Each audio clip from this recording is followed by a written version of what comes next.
Zdar! Čau! My jsme tady s naším pravidelným kvartálním přehledem, co vlastně vyšlo v lednu až v březnu. A jako první se zbavím tady tohodle, protože to tady zavazí. Velikánská krabice Mage Knight ultimátní edice. Najdete v ní všechno, co ve světě Mage Knighta vyšlo. A vyšlo to i česky po několika letech, kdy jsme se o to snažili znovu vydat Mage Knighta, tak se to podařilo v tady té obrovský krabici. Takže pokud jste na Mage Knighta čekali, ještě jste nezaznamenali, že je dotisk, tak si ho můžete pořídit. Mizí teda fofrem. Mizí fofrem a pak už asi nebudou, už se nám to nepodaří asi vydat znovu. Každopádně pokud Mage Knighta neznáte, je to velká, těžká fantasy hra s malým podílem náhody. Dá se hrát kooperativně, proti sobě, dá se hrát solo výborně.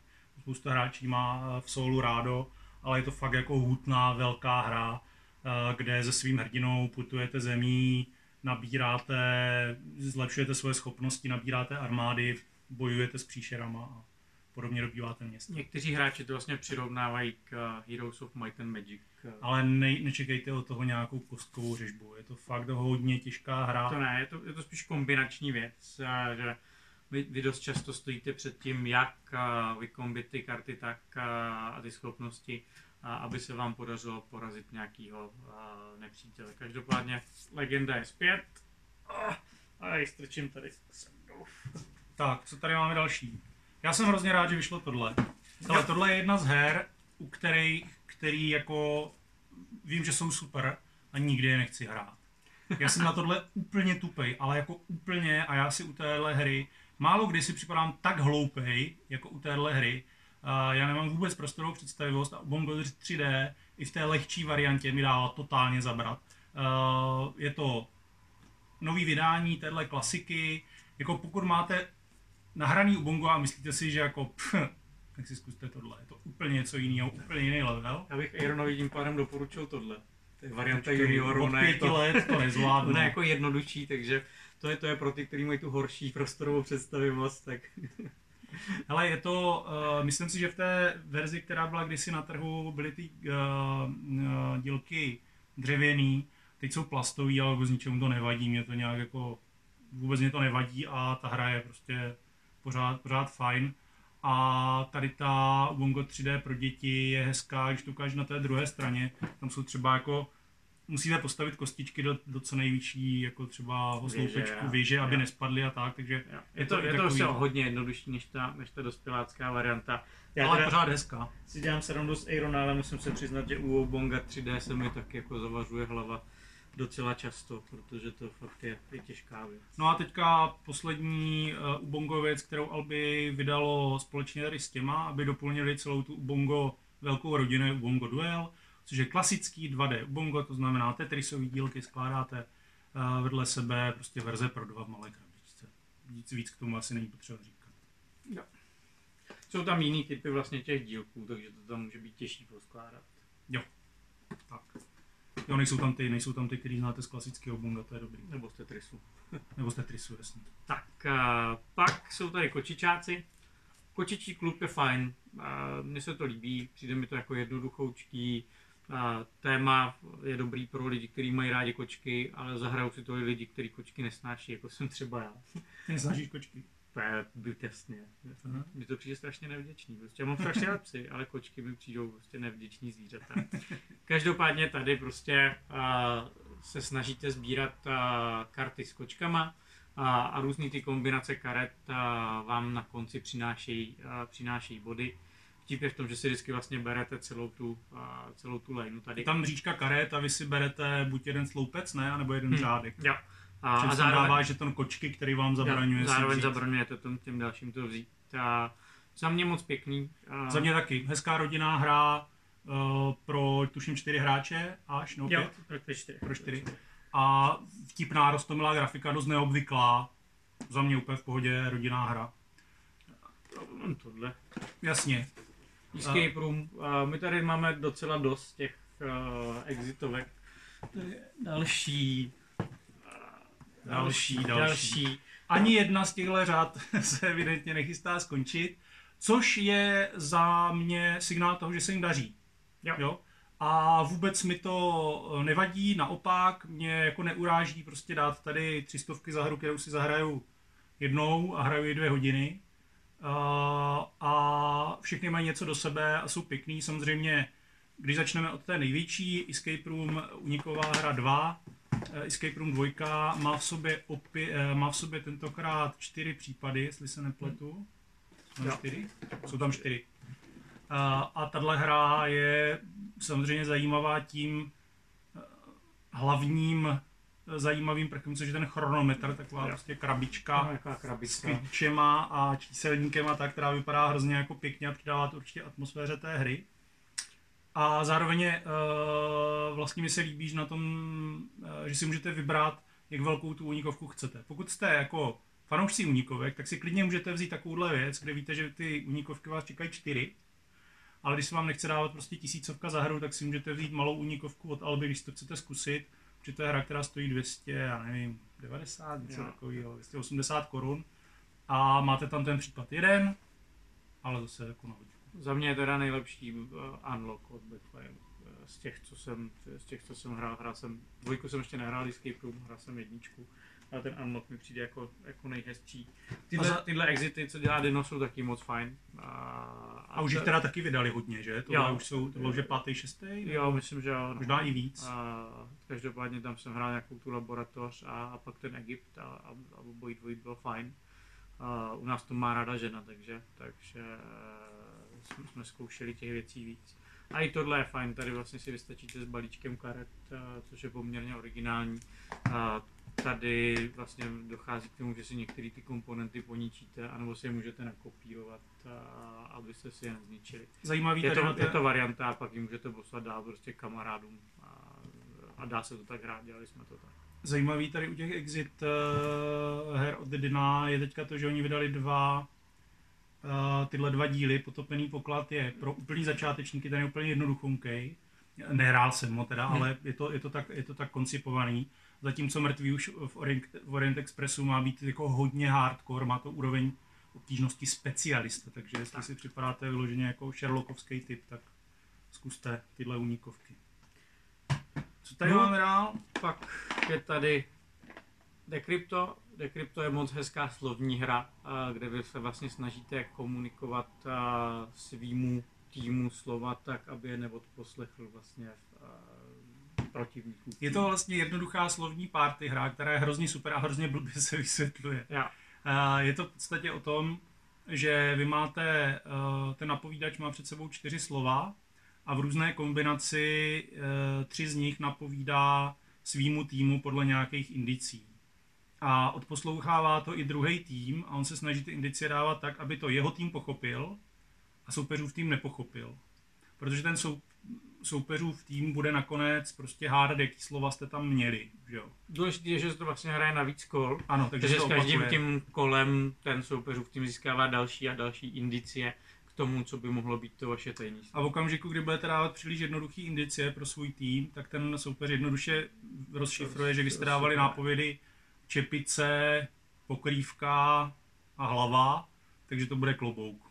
Třeba. Takže musíte na to jít nějaký tři. Jo, ale jinak je to úplně super. Hrozně hezká věc, pokud máte rádi. Jakmile se do toho lidi dostanou, tak to najednou funguje fakt hezky. Tak z těch malých her je tady ještě tohle je 2 Safari Baru. Safari Bar možná někteří znáte, to je prostě škodící malá karetní hra. A tohle je škodící malá karetní hra 2. Důležitý je říct, že je to samostatně hratelný, není to rozšíření, ale dá se to kombinovat dohromady.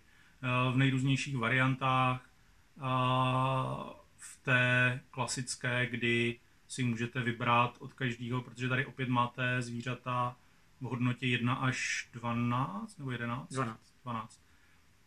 Tak si můžete prostě nabrat zvířátka prostě z 1 a ze 2 podle toho, jak se vám líbí, ale pořád to zůstává hrou pro 4 hráče. Tak.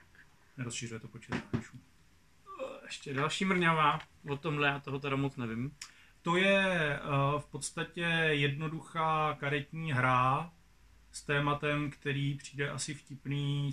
Je to hra především pro děti, protože je to o hovínku, a zvířátka se hádají, čí hovínko to je vlastně. Aha, to by se líbilo dětem. To ano, taky tvoje, hele, zajímavý je, že děti tenhle toaletní humor jim přijde hrozně vtipnej někdy od těch 2-3 let a už je to nikdy neopustí.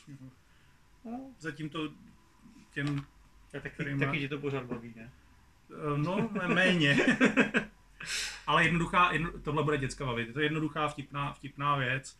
A prostě malá hra a tenhle typ prostě baví. Můžeme se mrknout na rozšířka Rising Sunu. Nejsou to všechny rozšíření. Oni jsou Rising Sunu, což je velká strategická hra ze starého Japonska, kterou vydal Blackfire, tak ní jsou 3 rozšíření, tedy vyšly 2 z nich. Vyšly a podle mě ty důležitější, řekněme, vyšly teďka. Chybí nám ještě rozšíření Monster, který podle mě není tak zásadní, ale určitě podle mě velmi dobrý je tohle menší rozšíření Kami Unbound. No. Česky se to jmenuje Nespoutaní bohové, který tam přidává Kami. Ano, což jsou takový božtí duchové, řekněme. Duchové jsou to. A já jsem to s tímhle, já jsem Rising Sun, když jsem si to zahrál s tímhle rozšířením, tak už to jako odmítám hrát bez něj. Přijde mi, že ten mechanismus tam nepřidává, no, že to velmi elegantně tu hru jakoby mění, nepřidává to žádnou tunu pravidel a funguje to moc hezky.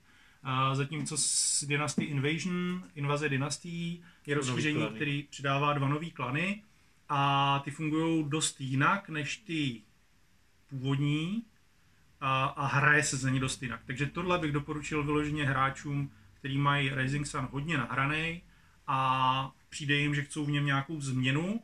Tohle bych klidně, jako, že klidně do první, do druhé hry Rising Sunu bych klidně dal tohle rozšíření a už to podle mě bez něj taky nebudete chtít hrát. Přijde mi moc fajn. Tak, pak je tady Bloodborne. To je taková v podstatě předělávka PC hry, nebo konzolové hry. Hlavně, jo. A hodně temný fantasy. A vy jste tam vlastně lovci a lovíte příšery, sekáte se, občas dostanete poměrně dost intenzivně na budku.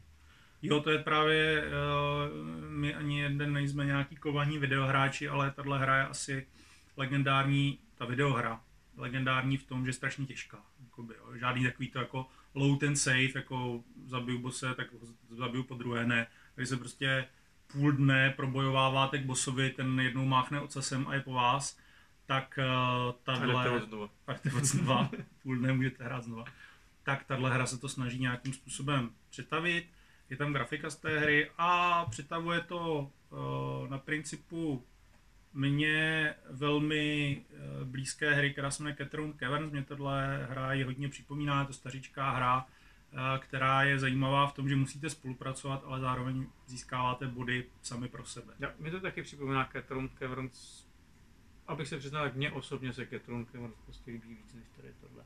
Mně tohle přijde úplně jako srovnatelný a jako není to pro mě žádná ultrapecká, ale přijde mi to jako fajn hra. Jediný, co je u těchto her prostě trochu triky, je ten počet hráčů. Jo. 3 až 5 je takový, ve 3 bych to možná ani hrát nechtěl, no a jako ve 4 nebo v 5 bych si, no je to takový, to rozpětí těch hráčů. Jakože... Ale pokud máte rádi Bloodborne prostě na konzoli, tak asi vám to ještě přidá daleko dost bodů do toho hodnocení. Ale je to jako interaktivní hra, kde se hodně podrážíte navzájem, ale zároveň musíte najít tu míru, abyste se nepodrážili až moc, protože sami tu potvoru nikdy neporazíte. Oni jsou tak silní.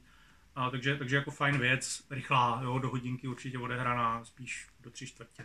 Tak, tady máme další fantasy věc a to je od nás, vlastně z Rexher, a je to Hrdina v kostce. Tahle hra je vlastně o tom, že za pomocí kostek si tam skládáte svýho hrdinu, tak jako třeba v dračáku. On má nějakou odolnost, nějakou inteligenci, můžete mu kupovat vlastně i různou výzbroj, různé vlastnosti, má rasu, má povolání a podobně, takže pokud jste dračák pozitivní, tak tohle pro vás může být docela zajímavá volba. Je to hra, která je tak na hodinku, něco lehce přes. Osobně ji mám jako velice rád, protože mi přijde jako chytře vymyšlená práce s kostkama. Já mám prostě dice placement rád a tady Je to podle mě vychytaný takže je to hezký. O hodně lepší je to teda ještě s tím rozšířením. A my tak nějak doufáme, že se té hře bude dařit a rádi bychom to rozšíření dělali, protože to tu hru posouvá ještě fakt o kus dál. Zatímco v té základní hře si v podstatě v úzovkách jenom tuníte toho hrdinu, to znamená vytváříte jeho vlastnosti, sílu, nakupujete mu zbraně, zbroj a podobně, tak v tom rozšíření ještě rovnou potom bojujete s nějakýma příšerama a ve finále s nějakým bossem, takže to do té hry přidává daleko, jako, nebo hodně toho přidává do té hry i pro ten herní zážitek, takže máte pocit, že jste jako vytvořili nějaký hrdinu. Ale už v tom základu je to super, je to zábavný a my máme s Anakinem rádi dice placementy a tenhle je jako velmi chytrý a velmi hezky spojený s tím tématem. Pak je tady Gizmos a tohle je vlastně engine building. Vy si tam postupně získáváte různé schopnosti, oni se vám různě kombí. Ta hra je hodně pěkně vyprodukovaná, tady to není úplně vidět, ale máte tam takový velký rezervoár, ve kterém jsou barevné kuličky. Kuličky jsou trošku problém, protože hráči mají tendenci s nimi hrát. Já osobně tím trpím dost, takže jsem tam lovil kuličky prostě někde na zemi, protože jsem samozřejmě, když hráli ostatní, jsem si s nimi jako šoulel a podobně. Ale je to hezky vymyšlený, je to takový splendor, no spíš než na druhou, na třetí. Kombí se tam prostě daleko víc. To mě na té hře strašně líbí, baví, mně se tahle hra hrozně moc líbí. Já ji hodnotím velmi, velmi vysoko, hlavně proto, že ona má pár pravidel, srovnatelně jako s tím Splendorem. Je tam opravdu těch pravidel málo relativně, je to o malinko složitější hra, ale opravdu o malinko, takže ji můžete úplně v pohodě použít jako vstupní hru pro někoho, kdo hry nezná a zároveň se tam toho dá hrozně moc vymyslet. Jo, je to pořád, každá ta hra je trošku jiná, jinak si zkombinujete ty vynálezy, který se vám začnou, a ten vtip je v tom, že vlastně děláte nějaký takový perpetuum mobile nebo stroj, který jakoby jednou nakopnete a on vám začne dělat spoustu různých věcí. Spoustu kuliček a v té hře se přesně odehrává tady to, že takže já si beru kuličku a protože si beru kuličku modrou, tak si můžu vzít ještě jednu kuličku a když si vezmu další a ta je žlutá, tak si ještě vezmu 2 náhodný ze zásobníku. A protože jsem si vzal ze zásobníku tak, jo, a tímhle způsobem se snažíte postavit velmi dlouhý kombo a jak říkám, kombinace jednoduchých pravidel s tunou možností mi tuhle hru dává hodně vysoko a zároveň si myslím, že hry typu Splendor jsou super, ale tak často jako zkušení hráči si je zahrajou spíš s někým, jo, a řeknou jasně, zahrajou si Splendor. Ale neřeknou jako, pojďte hrát Splendor, kluci, jako teďka máme čas. Tak u Gizmosu je to pro mě, nemám ho ještě jako tolik nahranej, abych mohl říct, že mě bude bavit vždycky, ale tuhle hru si jako podle mě vždycky zahraju rád a budu se na ní fakt jako hodně těšit, protože mně přijde ta kombinace skvělá. Tak, pak tu máme Ex Libris, tohle je knihovnická hra, taky od Rexher. A tady vlastně je to ve fantasy prostředí a ti hráči si tam z karet budují knihovnu. Tu knihovnu musíte mít v abecedním pořadí, jsou tam různý typy knížek, typu knížky o monstrách, nějaké historické věci a podobně. Černá magie. Vy máte vlastně některý, kteří jsou líp bodovaný, některý, kteří jsou hůř. Některý, kteří jsou zakázaný a nechcete. Takže jsou za minus body. A snažíte se vlastně poskládat dohromady tu knihovnu tak, aby vám přinesla v konečném důsledku nejvíc bodů. Každopádně o Ex Libris máme samostatný video, můžete se na něj podívat. Tahle hra je podle mě hrozně pěkný worker placement, abychom mluvili česky, tak rozmisťujete svoje panáčky po různých akcích, které vám přináší různé věci. A tady je ten zajímavý worker placement podle mě v tom, že se tam u každé ty lokace umísťujete, ty panáčky se mění neustále, což je zajímavý mechanismus a je to fajn. A hezky to tu hru proměňuje. Zároveň jsou tam prostě různý školy, to může hrát všichni prostě se stejnými panákama, anebo každý budete mít nějaký speciální věci, Ty speciální věci jsou vhodný spíš pro hráče, kteří mají rádi interakci, protože většinou umožňují škodit těm ostatním. Jo, a zároveň zamrazí možná někteří jako by mohli namítnout, že že jsou různě hodnotný při různým počtu hráčů, že někteří jsou jakoby silnější, takže to asi jsou, no. Což asi jsou. No. Můj oblíbený je stydlivý lesní muž, který se bojí, takže když dáte panduláka do lokace, kde je lesní muž, tak on uteče, ale to pro vás znamená, že ho můžete že máte akci navíc. Ale musíte ho zase dát někam, kde nikdo jiný není. Přesně tak. Co je tohle za hru, prosím tě? A tohle je hra, o které jsme vám natočili hned 2 videa, které asi vydáme po tomhle videu, protože teď dáme asi ten přehled. Asi jo. Pak budou 2 videa o Vpasti. Tohle je hra, kterou jsme dělali my dva, náš kamarád Bříza nebo Kandelábr, podle toho, jestli chodíte na zatrolenky nebo jinam. A jedná se o party hru, slovní party hru, ve které budete napovídat slova a ten soupeř to slovo, které vy napovídáte, tak uvidí před váma a napíše si na tajňačku pár slov, který si myslí, že řeknete, ty vám neukáže a snaží se vás těma slovama chytit. Pokud vy řeknete při tom napovídání některých z těch slov, tak jste chycení, jste v pasti. Takže další slovní party hra, a protože je naše, tak budeme hrozně rádi, když si zkusíte. Budeme rádi, když si zkusíte a jak říkáme, natočili jsme o ní 2 videa, které pustíme v nejbližších dnech, týdnech do světa, takže se na to můžete podívat do sitosti. Tak jo, to byl první kvartál 2019, zase se urodilo. A žijeme v době, kde se to zastaví, těch her je spousta. A přestože tohle mělo být takový to suchý období, kdy všichni se snaží dotáhnout ty pecky a ty velký tituly a ty zásadní tituly na konec toho roku. Až na Alby, který dotáhne Gloomhaven v květnu.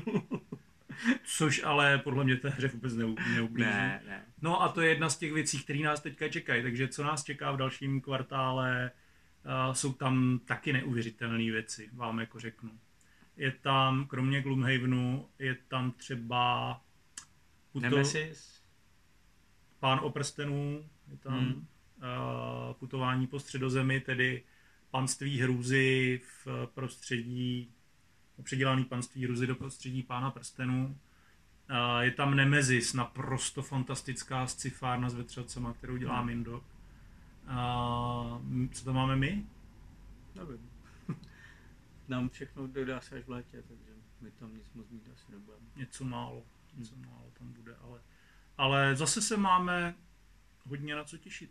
Jo, z těch ohlášených věcí, co mají letos víc, já jsem spousty z nich jako nadšenej a pár let zpátky bych nevěřil, že se něco takového na českém trhu objeví, protože ten je fakt jako mrňavej a těch her tady vychází teďka mraky. Tak jo, hrajte deskovky, doufáme, že vám tady ty naše videa pomůžou k tomu si vybrat tu nejlepší pro vás a mějte se hezky. Čau. Hrajte hry, čau.